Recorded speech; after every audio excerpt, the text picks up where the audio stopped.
One product page, that's all it took. To date, the sole most popular Rolex on planet Earth simply vanished on April 14, 2026. No press release, no farewell post, no goodbye tour. Rolex appeared to have quietly removed the GMT-Master II Pepsi from its website, and soon watch shops all over the world were receiving the same frantic call on the phone. Is it really gone? It was.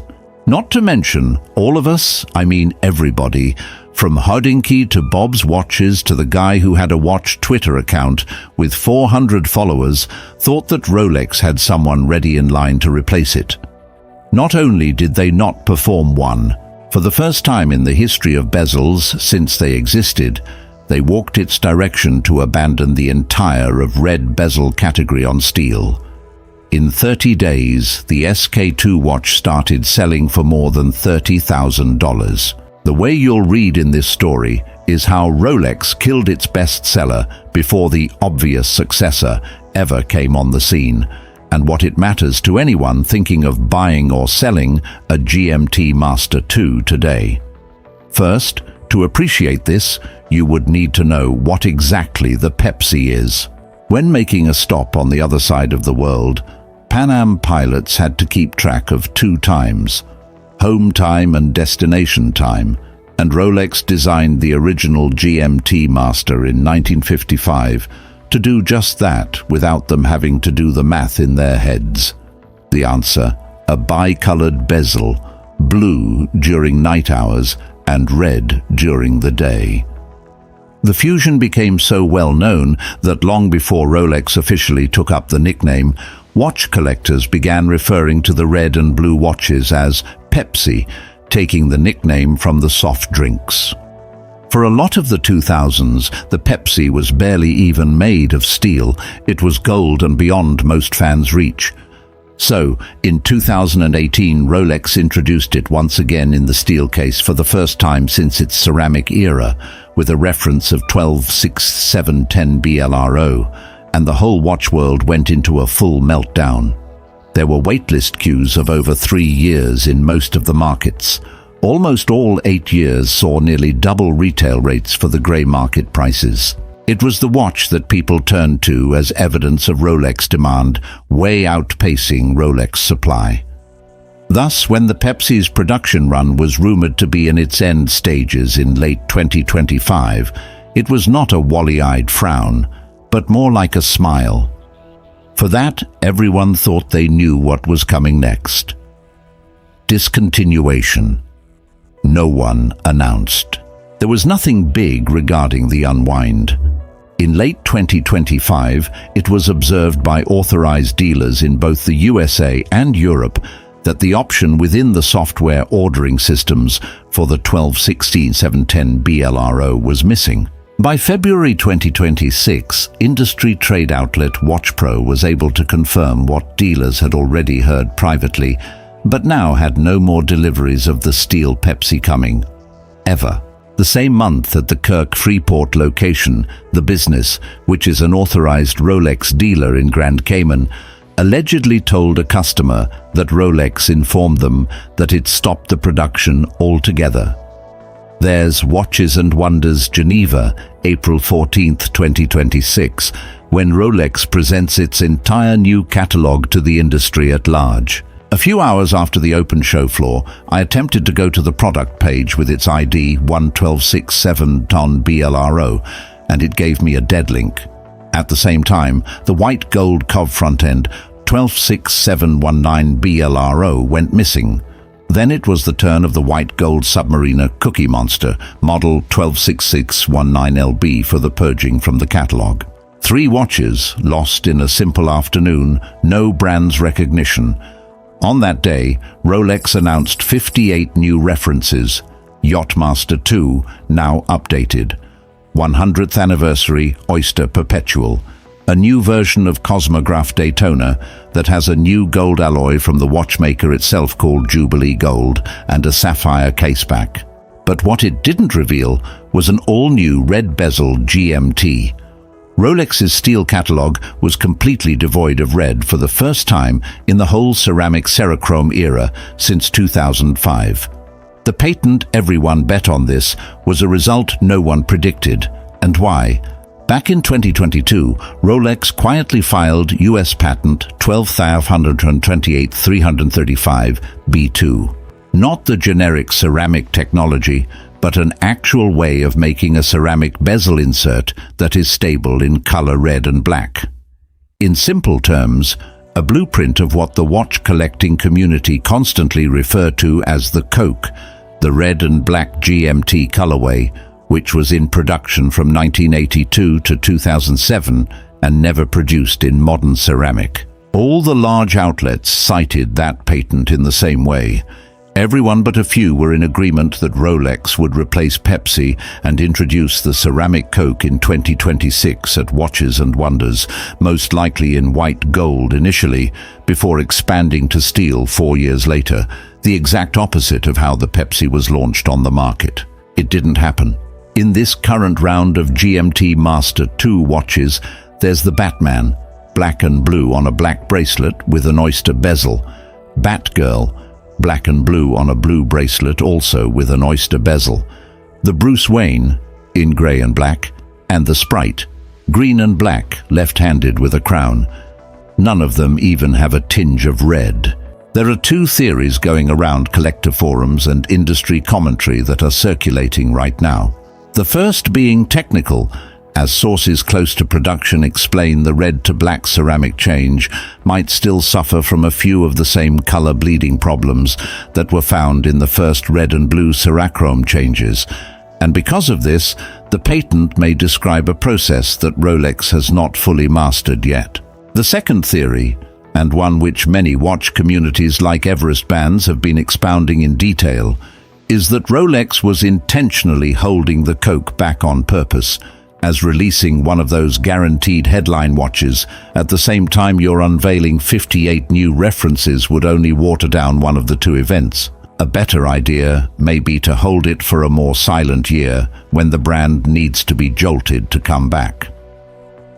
By the numbers, the price explosion. Whatever the reason, the resale market didn't wait for an explanation. To be fair, Watches and Wonders had been selling the steel 1126710 BLRO for close to $20,000 on the aftermarket for a while prior to its launching. That's double its retail price of $11,800. That should suffice as proof enough that the waitlist economy was broken. However, after the official announcement about the discontinuation on April 14th, the price did not slowly increase subsequently. They jumped. The announcement had been posted in numerous listings for Bob's watches, which hit $27,000 by the time the announcement was out a few hours. Chrono24 said they received 5 times as many purchase inquiries in the days that ensued, and it was estimated active listings for the reference went down by around a quarter, as current owners withdrew their watches from the market altogether and waited for the prices to increase. However, by early summer, unworn ones, complete with box and papers, commanded prices well in excess of the paltry price tag of $35,000 to $40,000. According to Watch Guy's founder Robertino Altieri, speaking with Rob Report, he'd be unsurprised by the watch getting to $35,000 by the end of 2026. The newest production year models might even cross the $40,000 mark. By way of comparison, an $11,800 retailed watch has traded to more than 3 times the price and continues to increase for a model Rolex will never manufacture again. Issues that deserve headphones, drawing morals from the Hulk precedent, and why this time is different. Take note that collectors continue to pursue one thing. For now, the Submariner Hulk, reference 1168LV, which was discontinued in 2020. This Submariner with the green dials rose in value by about 100%, peaking at nearly $30,000 2 years later, when the watch was valued at roughly $14,000. Fred's other pattern was that of cutting a profitable colorway and then wresting secondary market which slowly increases until the supply is restored back to the original level, and from that point on it is always in production. But there's one critical difference. The Hulk eventually found its spiritual successor in the Kermit. It had a green ceramic bezel, which gave collectors something else to focus on. Now that's not the place the Pepsi will land. This used to be red bezel demand is finding its way into the rest of the GMT colorways, and that's precisely what's being done.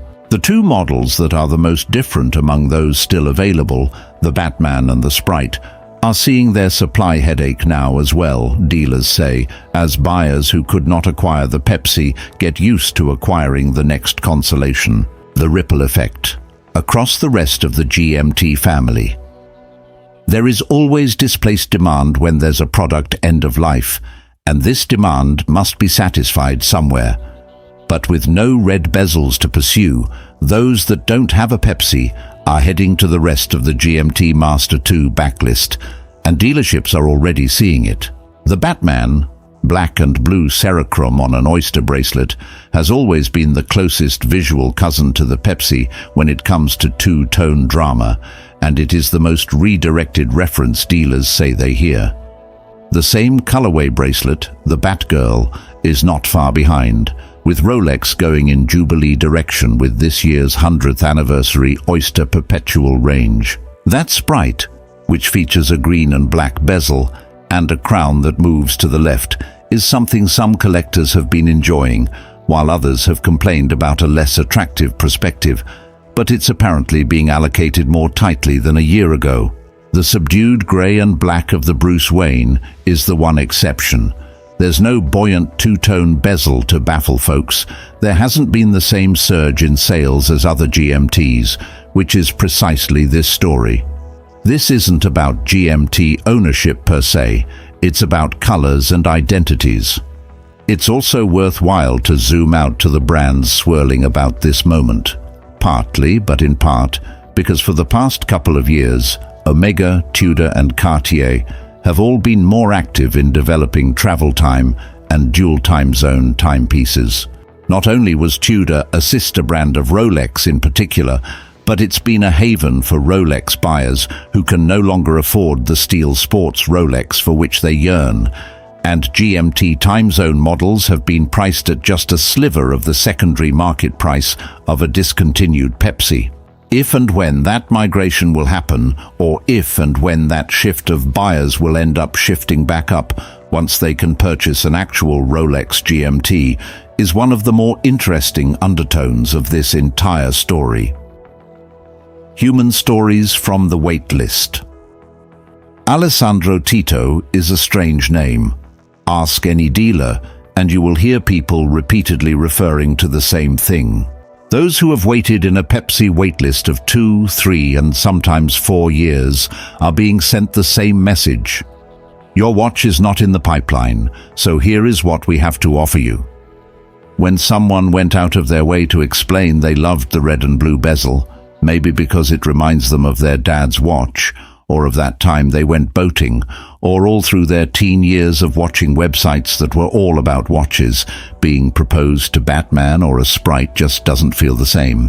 One collector, who participated on a major Rolex forum, said it plainly that he had been waiting for 3 years for the GMT wristwatch, so this was not, he added, not so much an upgrade as a consolation prize.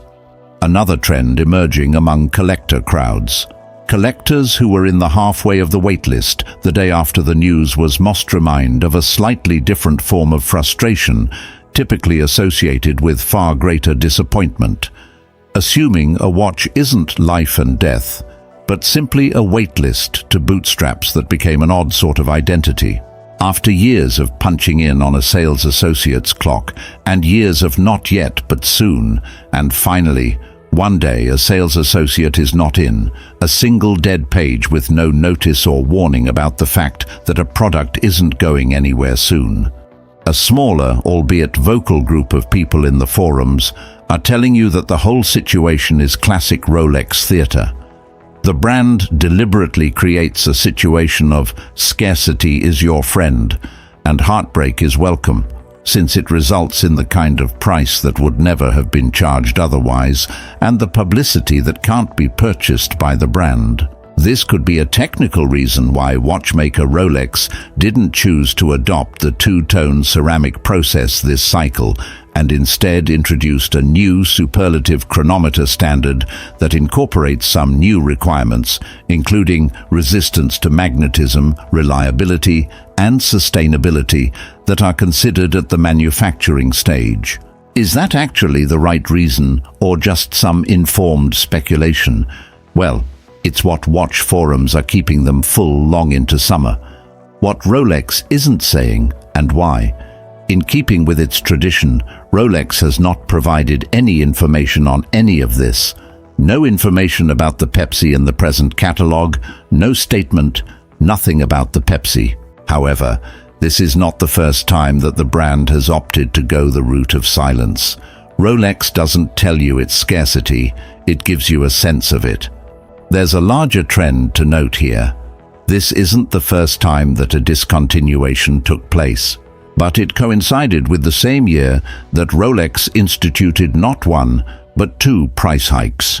One on January 1st, to be seen globally as an extra 4 to 9% on certain gold models, and 2.5% on two-tone models, with steel, platinum and titanium models remaining unchanged, and another on June 1st that resulted in a further 5% increase in gold models and a 2.5% increase in two-tone models, but did not involve an increase in steel, platinum, or titanium models.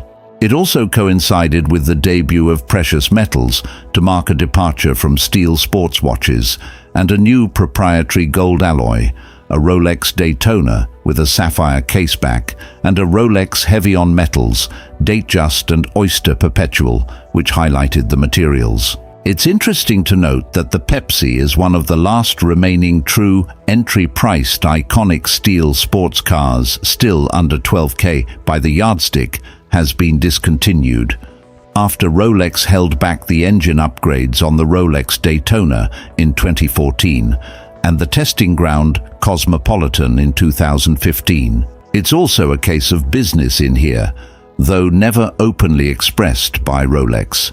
If the brand is always going up and up and up, if they only ever do better and better and better, if they only ever do more and more and more, the brand becomes increasingly predictable, which is the last thing anyone wants in luxury. With no marketing budget spent, Rolex managed to create more free news coverage, more forum discussion, and more volume in the secondary market in one afternoon than any new release afforded in a full year through the least in-demand model of steel sports watch that it discontinued. This is the business logic behind the silence.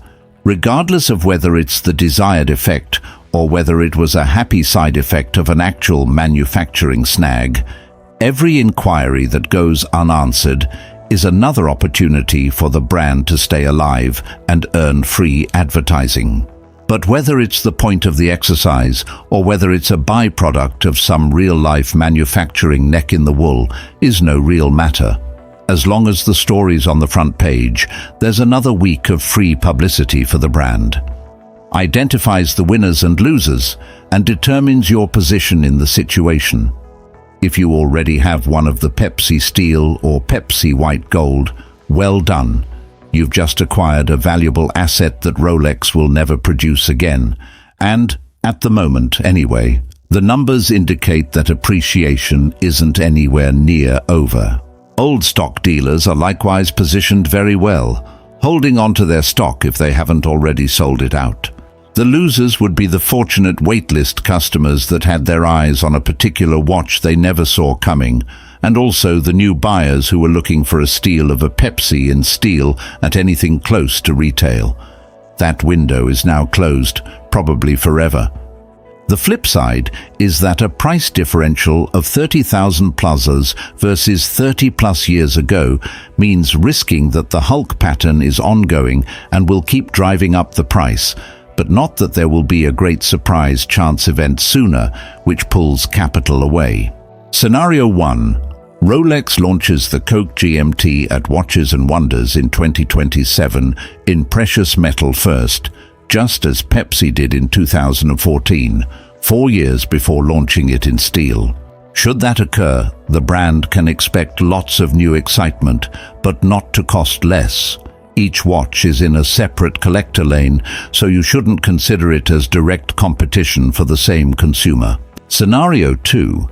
Rolex sits on the Coke and do not actually have any plans to use it for several more years, at which point they are really in need of a showcase and have no qualms about placing a price ceiling on the Pepsi coat. Depending on who the target is, will find the price leveling inappropriate and continue its unchecked rise. There is no limit to how high the Pepsi coat might go, except really high. Scenario 3. There's a general slowdown in luxury spending, and even the values of discontinued watches backed off by 20–30% of previous highs in the general market in 2022 without fanfare. Something that is not evident in the wider market data of the Pepsi specifically as yet.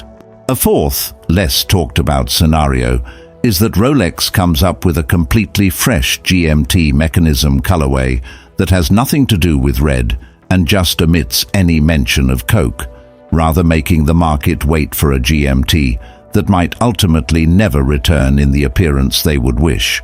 If you are considering buying, selling, or simply observing this unique plot, here's how to put it into practice. First, if you already have a Pepsi and aren't emotionally attached to keeping it, this is likely the best resale window that you will ever have. Check your paperwork, find out current value from a couple dealers, and make your decision with eyes open. Second, if you are doing a purchase, make sure to check on everything before wiring a cent. Real demand for it attracts counterfeiters and re-looming schemes as much as it attracts the particles. Authenticate serial numbers, box and papers, and service history from a respected site before coughing up nearer to a $30,000 price tag. 3. If a drink of steel isn't an option, there's the Batman and Sprite, and dealers are telling me they are currently pocketing the build-out of demand and most likely will appreciate in a similar fashion, albeit smaller, through the next 2 years. Fourth, patents didn't equal real releases last year just because they were filed. Patents are filed all the time and filed and shelved, and as we've seen from Rolex twice this year, they aren't afraid to allow the category to remain empty, so long as it doesn't endanger the patents any more than they are. For the fifth, if you are already on a wait list for a fifth somewhere in the world, then please inquire from your authorized dealer, preferably via writing, what exactly is still in current production before you wait any further, for a reference that may no longer be available. For those who are considering purchasing, selling, or simply observing this narrative, here's how to make it real. First, if you already have a Pepsi and don't have any emotional attachment to still holding it, at the very least, this is likely the best window for resale that you can get. Check the papers, obtain a current valuation, and then make a fact-founded decision. Don't try to do it for aspiration reasons. Secondly, if you are shopping today, check all the details. Another is that a discontinuation premium causes the attraction of both legitimate buyers and counterfeiters and re-looming schemes as quickly as it causes legitimate buyers to approach paying $30,000 or more. Third, if a steel Pepsi is not available, consider the Batman and the Sprite in particular. Dealers say they are also picking up displaced demand these days and could be enjoying a similar, albeit lower, appreciation cycle. Fourthly, do not assume that the Coke will be coming next year simply because a patent exists. Patents are filed every day and shelved, and this year Rolex has shown that it will be fine to let a category stand empty rather than rush to release it. Fifth, while you're waiting in line for the new GMT, have your authorized dealer check with them to see what's still available for current production before waiting any longer for something that's already 100% sold. The big question is, was this an accident by Rolex, or did they make it all up from the beginning to be the next Hulk? Post your theory in the comments. I want to know your opinion on this one. However, if that helped you to untie the knot in your head, give that like button a click and follow to make sure that you don't miss out on the next breakdown, as it's far from done.